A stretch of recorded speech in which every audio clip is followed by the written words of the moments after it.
还有乡亲啊，继续来看台北市东横国小的少棒队，今仔日伫个威廉波特世界的少棒比赛，以7-0打败着美国队，摕到总冠军。这嘛是台湾人29年来再度摕到这项比赛的冠军。少棒的梦想之地，美国威廉波特，台湾棒球迷热血的基地，等29天，咱总算阁摕冠军啊！ 稍微投进来，一个飞球，有机会喽！接到，比赛结束，世界冠军，台湾小鹰，来自台湾亚太区的代表，台北市东园国小，重新回到世界之巅。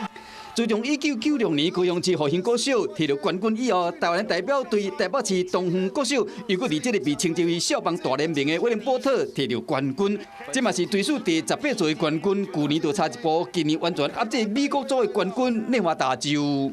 好，要赶快，要看看这边要来抢盘来到了。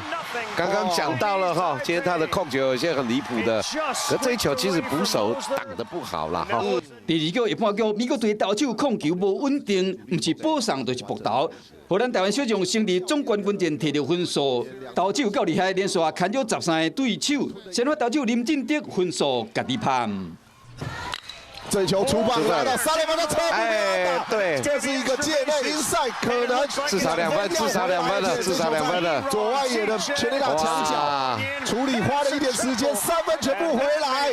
林进德青旅的3垒安打锁定伊的胜投甲台湾的总冠军。台湾小将伫这摆比赛稳定的发挥，展现超人的表现。台湾代表队台北市东方国小一路过关斩将，为3月份过来宣判，6月份出的亚太区代表权，8月。 国际组连续打败墨西哥、阿鲁巴甲委内瑞拉，最后伫总冠军战以7-0完封内华达。经过29天，重回世界少棒的最高殿堂。